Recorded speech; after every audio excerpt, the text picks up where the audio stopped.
Siska-chan. Yatta!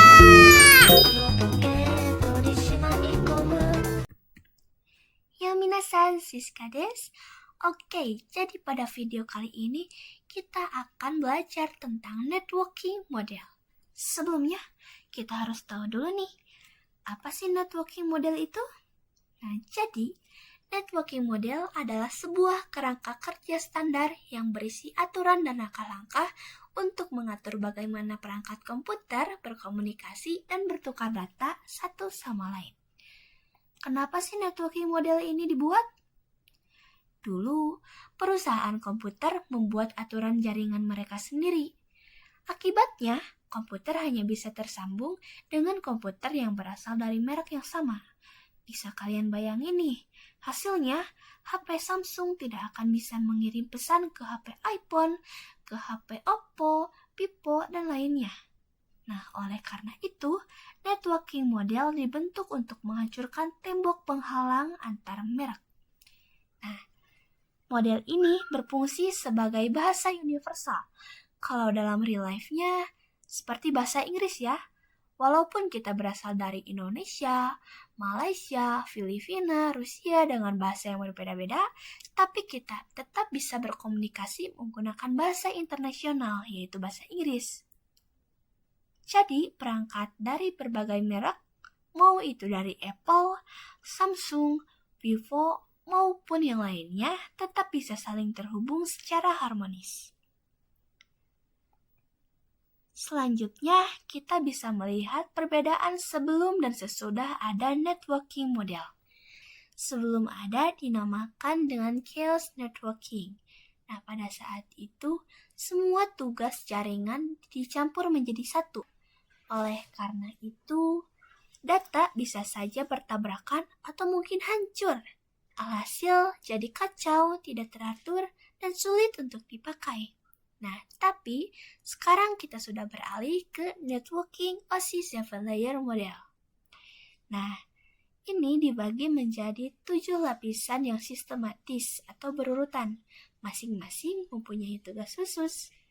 Oleh karena itu, pengolahan datanya lebih rapi, mudah diperbaiki, dan teratur, sehingga dapat tersambung ke merek apapun.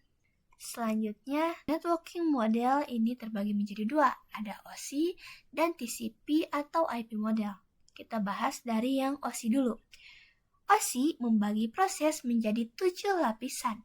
Setiap data harus melewati semua layer secara berurutan dan tidak boleh ada layer yang dilewati. Nah, layer yang dimaksud mulai dari application, presentation, session, transport, network, data link, dan physical. Nah, dalam OSI ini terbilang kaku dan pengerjaannya lebih lambat, sehingga sekarang sudah jarang digunakan. Sementara yang sering digunakan saat ini adalah TCP atau IP ya. TCP membagi proses menjadi 5 lapisan yang dikembangkan untuk menyelesaikan masalah koneksi secara nyata daripada sekedar mengikuti teori.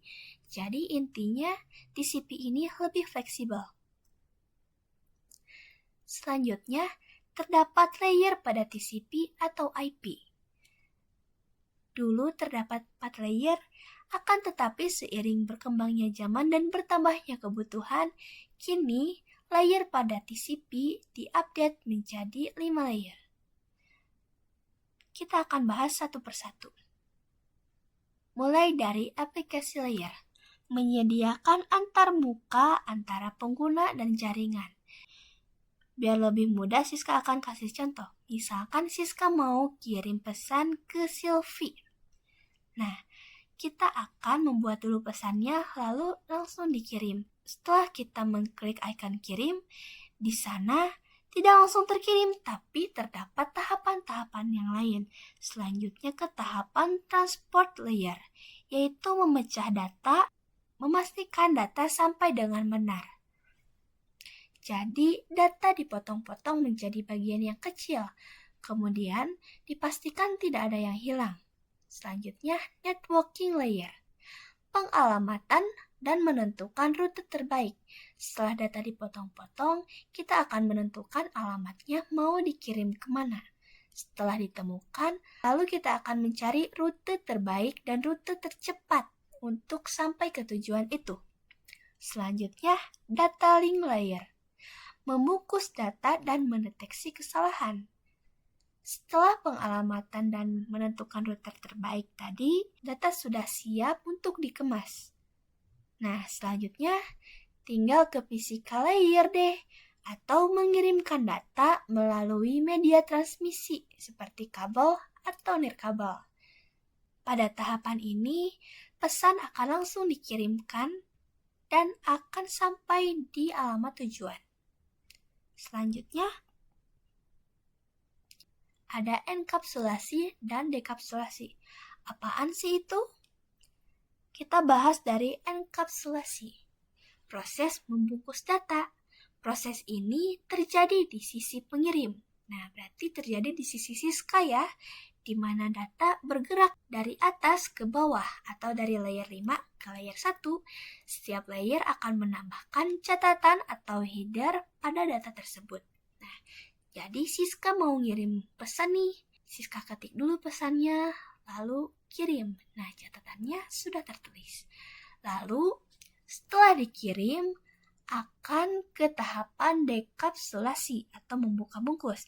Dalam proses ini terjadi di sisi penerima, berarti di sisi Sylvie-nya ya, di mana data bergerak dari bawah ke atas atau dari layer 1 sampai ke layer kelima, penerima membuang header satu persatu setelah membacanya. Jadi, setelah sampai pesannya di alamat tujuan, Sylvie membuka pesannya lalu membacanya. Oke guys, pembahasan dari Siska Chan sudah selesai. See you next time and bye-bye!